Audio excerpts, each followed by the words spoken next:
गिरिधर गोविंद गोपाला भजो गिरिधर गोविंद गोपाला भजो मुरली मनोहर नंद लाला भजो मुरली मनोहर नंद लाला भजो गिरिधर गोविंद गोपाला भजो गिरिधर गोविंद गोपाला भजो मुरली मनोहर नंद लाला भजो मुरली मनोहर नंद लाला भजो गिरिधर गोविंद गोपाला भजो गिरिधर गोविंद गोपाला भजो मुरली मनोहर नंद लाला भजो मुरली मनोहर नंद लाला भजो गिरिधर गोविंद गोपाला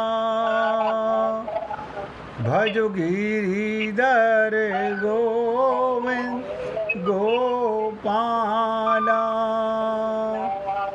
बोलिए वृंदावन बिहारी लाल की जय।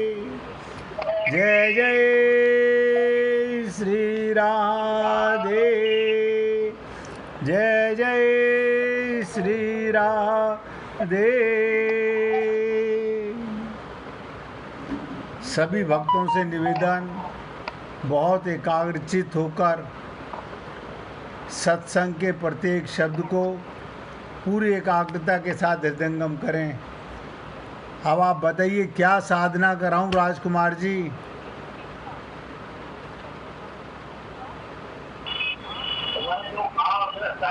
आप समझ रहे हैं ना, लोग ये तो चाहते हैं कि हम साधना करें, लेकिन साधना कहाँ, बड़ा कठिन है जीवन में ना। भगवत प्राप्ति करना इतना आसान होता तो प्रत्येक मनुष्य कर लेता। कहत कठिन समझत कठिन, बड़ा कठिन है भाई। कोई बात नहीं, कोई बात नहीं। अब आप ध्यान से सुने जो आपसे निवेदन कर रहा हूँ। आप भी अपना वीडियो बंद कर लें और जितने भक्त लोग हैं पूरी एकाग्रता के साथ सुने कि भगवत प्राप्ति करने की मन में इच्छा कितने % है। बड़ा कठिन मार्ग है। अगर इतना आसान मार्ग होता तो सब भगवत प्राप्ति कर जाते हैं। आपके साथ हनुमान चरित्र की चर्चा चल रही है, उस पर हम आपसे निवेदन कर रहे थे कि हनुमान जी का चरित्र जानने के लिए क्या आप और हम लोग भगवत प्राप्ति के लिए लालायित हैं? तो नज़र आता है भक्तों की प्रेजेंस देख करके कि कितने भक्त लोग वाकई भगवत प्राप्ति करना चाहते हैं। कहना और करने में बड़ा अंतर होता है। लोग कहते तो हैं लेकिन भूख नहीं है। जो भूख की चर्चा चल रही थी, देखिए अभी चर्चा भूख पर ही चल रही है। एक एक शब्द पे ध्यान दीजिएगा। आप हम सब लोगों को भगवत प्राप्ति की भूख है या नहीं है, आप सोच के देखिएगा।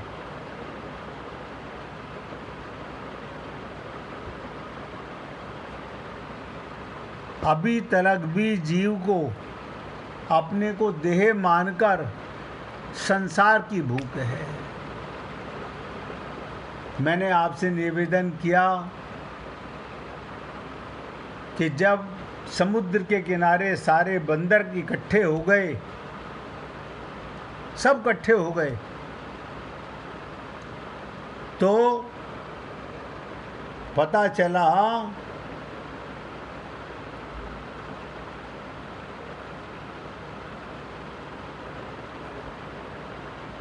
कि सब ने कहा आत्महत्या करना ज़्यादा बेहतर है, जाकर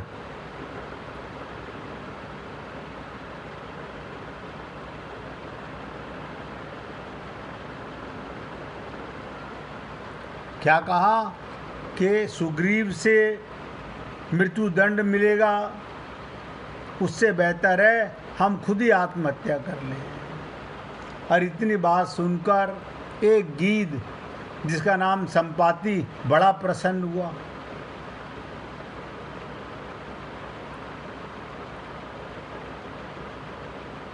भगवत प्राप्ति करने के लिए सेवा और प्रेम की जरूरत है, लेकिन व्यक्ति अपने पेट की भूख के लिए सबसे ज़्यादा परेशान है।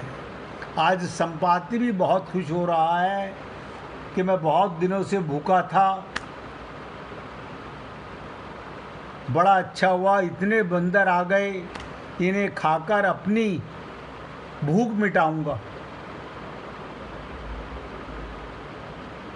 इस प्रकार भूखे संपाति से बंदरों का मिलन होता है। हमने आपको बताया हनुमान जी इस यात्रा में आगे चले तो और भी अनेक प्रकार की भूख का वर्णन आता है, ये भी कल आपको बताया। पहले सुरसा आई हनुमान जी की यात्रा में, सबसे पहले सुरसा आई, इसके बाद सिंगिका आई, इसके बाद लंकिनी आई और सबसे लास्ट में जानकी जी आई।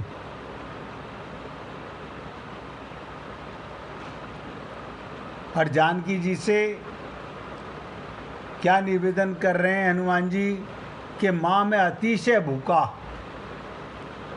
तो आप हम लोग यही समझते हैं अतिशय भूखा का मतलब कि हमारे को पेट की भूख बहुत ज़्यादा है। 99% लोग यही मानेंगे, लेकिन यहाँ तात्पर्य था, मैंने आपको बताया कि हनुमान जी को पेट भरने का तो बहुत जगह साधन मिला, बहुत जगह भगवत प्राप्ति का मौका मिल रहा था, लेकिन वो भूख जागी नहीं जो माता के पास भक्ति स्वरूपा सीता के पास जाके जागी। प्रत्येक जीव के मन, एक एक शब्द ध्यान देना, प्रत्येक जीव का मन दो चीज़ों के लिए भूखा है, जिसे वेदों में कहा गया एक श्रेय और एक प्रेय। मन के सामने दो ही मार्ग होते हैं, मन के सामने केवल दो मार्ग हैं, श्रेय मार्ग और प्रेय मार्ग।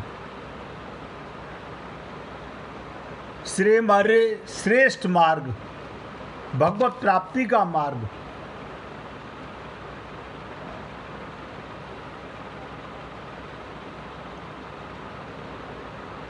अब आप सोचें कि भगवत प्राप्ति की भूख, श्रेय मार्ग,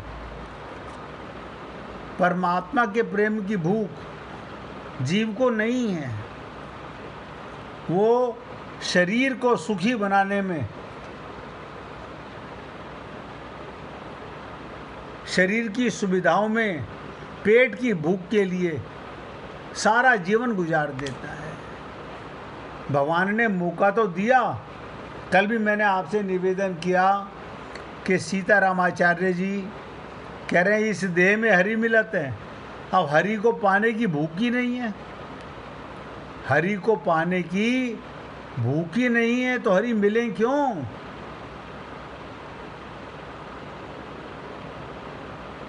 भगवत प्राप्ति क्यों हो जब भूख ही नहीं है?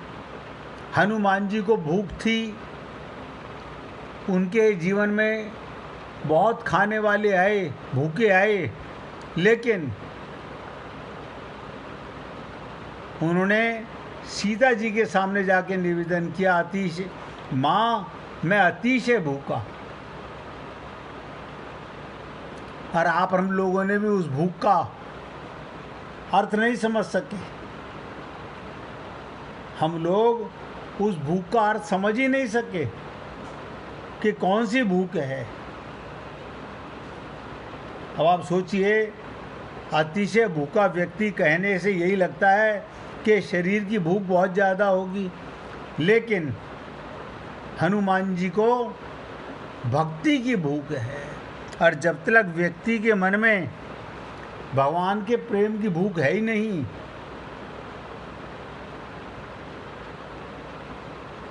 जब तक वो भूख नहीं है तब तक भगवत प्राप्ति नहीं हो सकती है। ये सब वर्णन आपके साथ कल भी किया गया। इस यात्रा में अंत में हनुमान जी जब सीता से साक्षात्कार होता है तो अपनी असली भूख का प्रार्थना करते हैं। मैं भूख का अनुभव तो प्रारंभ से कर रहा था, लेकिन अब तक सब खाने वाले मिले। अब आप सोचिएगा, जीवन में जब तक आत्मज्ञान नहीं है तो कहाँ भगवान की प्रेम की भूख है। और मैं देखता हूँ 99% मंदिर में जाने वाले, संतों के पास जाने वाले सब लोग अपने को शरीर मानकर शरीर की भूख में बिजी रहते हैं। और हनुमान जी कह रहे हैं माँ भूख तो मैं बहुत पहले से लगी थी, बचपन से भूख है। दूसरे दिन ही प्रकाश की ओर लपका, सूर्य को मुख में रखा, परमात्मा को पाना चाहता हूँ, जन्म सिद्ध अधिकार है। लेकिन इस यात्रा में, इस जीवन की यात्रा में खाने वाले बहुत मिले, खिलाने वाला कोई नहीं मिला। अतः मैं अब यही आशा करता हूँ कि माँ के पास आकर बालक की क्षुधा शांत होगी। दूसरा संकेत समझिएगा, मैंने कल भी कहा था, संसार में सभी भूखे हैं। किसी को शरीर की भूख है, किसी को मन की, किसी को बुद्धि की। सारे भूखे हैं संसार में। संसार में 99.99% लोग संसार के भूखे हैं, परमात्मा के प्रेम के भूखे नहीं हैं। तो जब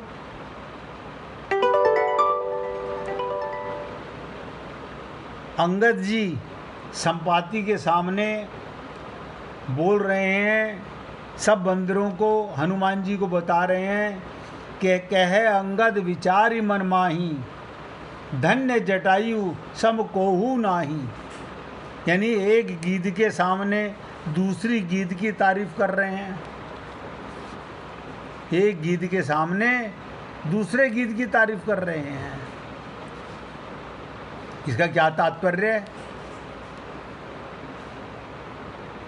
सोचिएगा। हाँ, एक गीध के सामने दूसरे गीध की तारीफ करने का क्या मतलब?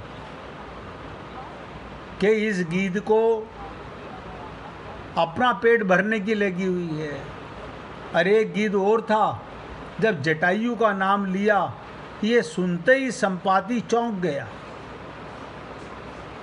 संपाति चौंक गया।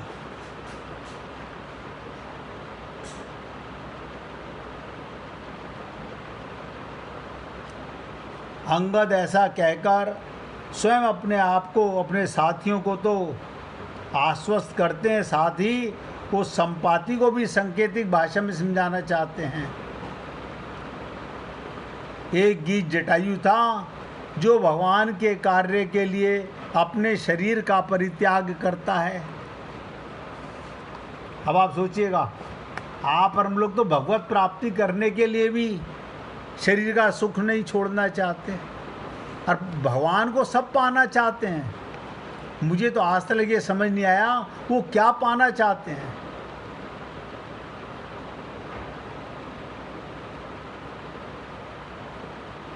जैसे ही जटायु की एक गीत के सामने दूसरे गीत की तारीफ की, तुरंत संपाति पूछता है, आप किस गीत की बात कर रहे हैं? बोले जटायु नाम का संपाति। तो संपाति कहता है, वो तो मेरा भाई था, दोनों सगे भाई थे। जटायु की गाथा सुनकर संपाति ने बंदरों से कहा, अब तुम्हें डरने की कोई आवश्यकता नहीं, जटायु मेरा भाई था। जरा ये तो बताओ उसकी मृत्यु कैसे हुई? और जब अंगद ने जटायु की शौर्य गाथा का वर्णन किया, संपाति पुलकित हो उठा और उसने बंदरों को अपनी आत्मकथा सुनाई। संपाति ने अपनी मतलब अपनी और अपने भाई की आत्मकथा। बहुत ध्यान से सुनिएगा। गीद एक विचित्र पक्षी है। गीद एक विचित्र पक्षी है। उसकी आंखें बड़ी पैनी होती हैं और उसकी पंखों में उड़ने की बड़ी शक्ति होती है।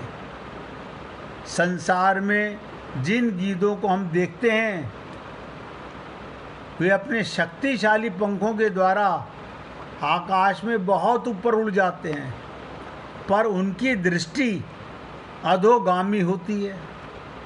पंखों के बल पर ऊपर उड़ते हैं और अपनी पैनी दृष्टि का उपयोग ये देखने के लिए करते हैं नीचे धरती पर कहाँ कोई शव पड़ा हुआ है, मरा हुआ जीव पड़ा हुआ है, ताकि उतरकर अपनी भूख मिटा सकें।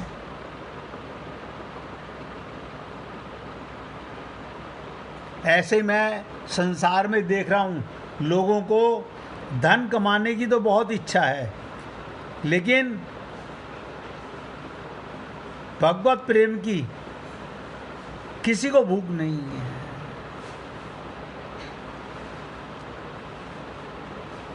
बहुत ऊंचा बनना चाहते हैं, ये सब जानने के उपरांत भी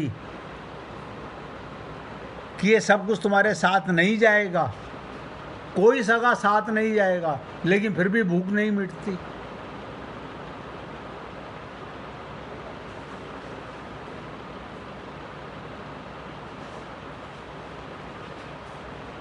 तो गोस्वामी जी कहते हैं, पंख तो हैं कर्म का प्रतीक। आप और हम लोग कर्म तो करते हैं, पंख माने कर्म करने का प्रतीक हैं। आँखें हैं ज्ञान की प्रतीक, यानी गीध के पास पंख भी हैं और आँखें भी हैं। और आपके हमारे पास आँखें तो हैं, शरीर तो है, लेकिन आत्मज्ञान नहीं है। जिनकी आंखें तेज हैं वो बड़े बुद्धिमान हैं, और जिनके पंख बली हैं वो पुरुषार्थी हैं। जो अपने पुरुषार्थ के द्वारा ऊपर उठ जाए और अपनी पैनी आंखों के द्वारा दूर दूर तक देखे, किसी मुर्दे की खोज कर मांस का सेवन करने नीचे उतर आए, ऐसी उड़ान की क्या सार्थकता। आप बताइए, संसार में कोई कितना ही बड़ा पैसे वाला क्यों ना बन जाए, कितना ही बड़ा पैसे वाला क्यों ना बन जाए, अगर भूख संसार की ही है तो धिक्कारने के लायक है, धिक्कारने के लायक है। ऐसे बड़प्पन का क्या लाभ, ऐसे बड़प्पन का क्या लाभ कि पैसे से बड़ा आदमी बन गया, संसार में मान सम्मान बहुत कर लिया, लेकिन आंखें नहीं हैं, आंखें मतलब आत्मज्ञान नहीं है।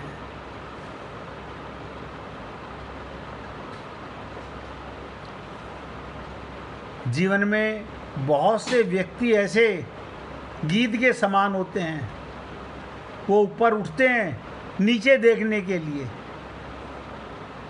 संपाति और जटायु सामान्य गीधों से परंपरा अपनाते हैं, वो ठानते हैं कि हम नीचे नहीं उतरेंगे। देखो, जैसे पैसे वाला रात दिन हाय हाय पैसे के लिए करता रहता है, ऐसे ही धन कमाने वाले का सारा कर्म ध्यान धन कमाने पर रहता है। ऐसे ही ये दोनों भाई भी कि कर्म करने के लिए पंख हमें दिए हैं, ऊपर उड़ते चले जाते हैं। सूर्य तक पहुंचने का प्रयास करेंगे। उनके मन में आया कि आज तक सूर्य के पास कोई नहीं गया, आप और हम लोग सूर्य के पास चले। दोनों भाई, हनुमान जी के चरित्र में भी सूर्य की ओर जाने का वर्णन मिलता है। वे भूख के कारण सूर्य का फल समझकर उसकी ओर जाते हैं और उन पर इंद्र के द्वारा वज्र का प्रहार होता है।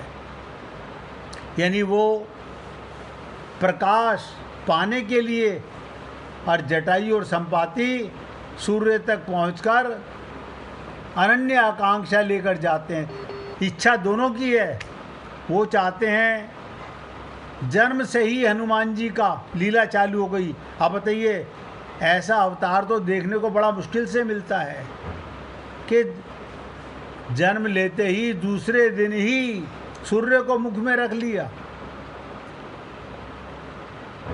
क्योंकि आत्मा तो सदा से है, परमात्मा को पाने की इच्छा। और संपाति बता रहा है, हम दो बंधु प्रथम तरुणाई, गगन गए रवि निकट उड़ाई। लेकिन हुआ क्या, तेज न सही सक सो फिर आवा, मैं अभिमानी रवि नीरावा। जो जो हम ऊपर उठते गए और जो जो ऊपर उठने लगे, त्यों त्यों सूर्य का प्रकाश बढ़ने लगा, उसके साथ उसका ताप। तब जटायु ने मुझसे कहा, सूर्य का ये ताप मुझसे सहा नहीं जा रहा। तो मेरा भाई संपाति बता रहा है, जटायु नीचे उतर आया, नीचे उतर आया, लेकिन मैं अपने अहंकार में और ऊपर उठता चला गया।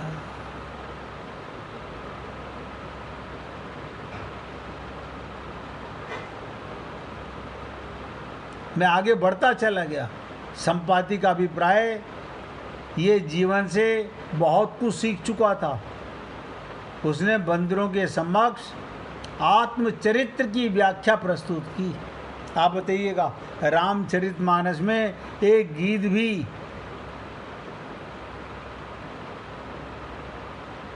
आत्मचरित्र की व्याख्या प्रस्तुत कर रहा है। आत्मचरित्र सुनाना है बड़ी कठिन काम है। आत्मचरित्र का अभिप्राय, यदि आत्म प्रशंसा हो तो ऐसा आत्मचरित्र गान हर व्यक्ति दिन रात किया कर सकता है। पर आत्मचरित्र की विशेषता क्या? आत्मचरित्र का तात्पर्य आत्मविश्लेषण से है, आत्म प्रशंसा से नहीं।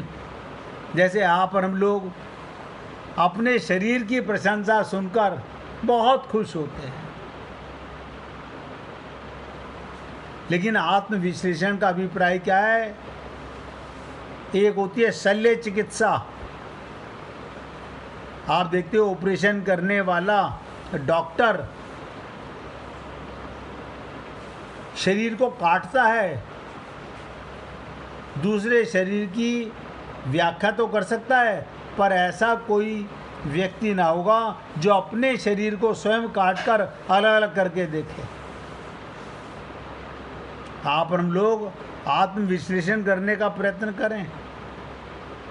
सच पूछे तो आत्मविश्लेषण अपना विश्लेषण है।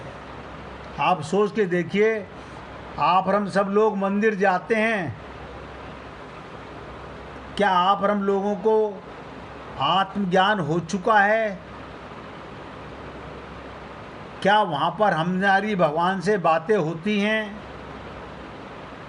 क्या हम भगवान का साक्षात्कार कर पाते हैं?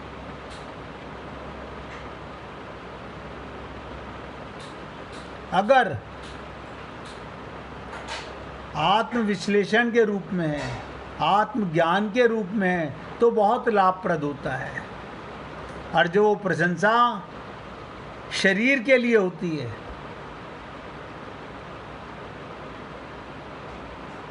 तो संपाति ने जब ये कहा कि जटायु तो लौट आया, जटायु तो लौट आया, मैं आगे की ओर बढ़ता गया, तो ऐसा लगा कि मानो संपाति अपनी प्रशंसा कर रहा है। जैसे बहुत से लोग कहते हैं, उसने 10-20 करोड़ रुपए कमा के व्यापार करना छोड़ दिया, लेकिन मैंने कसम खाई कि मैं मरते दम तक धन कमाता रहूँगा। ये संपाति का चर्चा है। संपाति कहता है मैं सूर्य तक जाके मानूंगा। संपाति ने तुरंत सब बंदरों के सामने अपनी दुर्बलता, निर्बुद्धिता स्वीकार कर ली कि मैं बहुत महामूर्ख था, मैं ऊपर उठता गया। यानी ऐसा गीत भी नहीं मिलेगा, इंसान तो ऐसे खोजने बहुत मुश्किल है जो अपनी बुराई खुद मुख से कर सके। यानी संपाति बता रहा है सब बंदरों के सामने, वहाँ हनुमान जी भी विराजमान है, अंगद भी विराजमान है,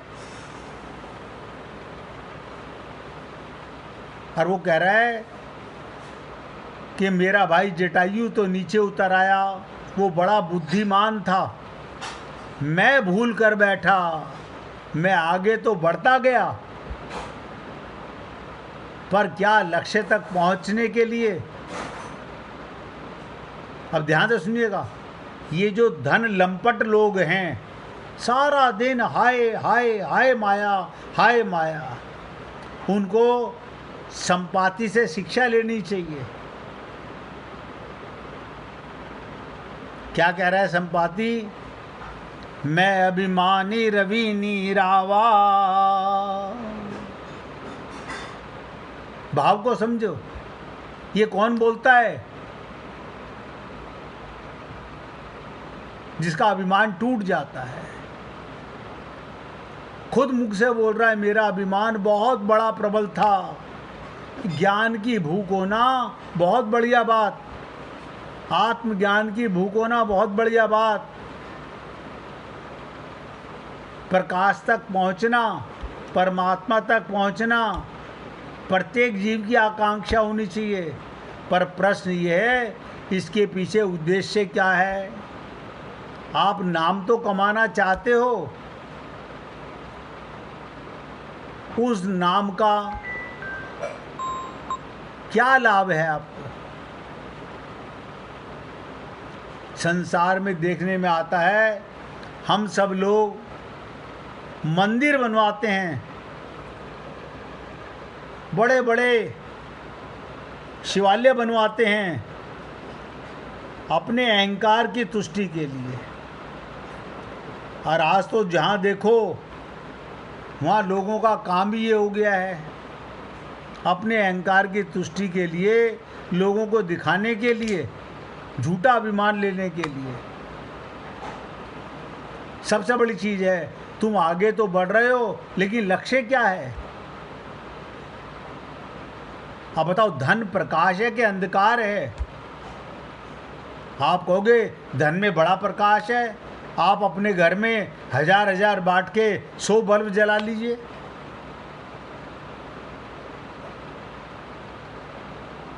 सबसे बड़ा प्रकाश है आत्म प्रकाश। 1 मिनट भगवान का कीर्तन करेंगे, उसके बाद आगे बढ़ेंगे। बहुत ध्यान से गाइएगा। गोविंद गोविंद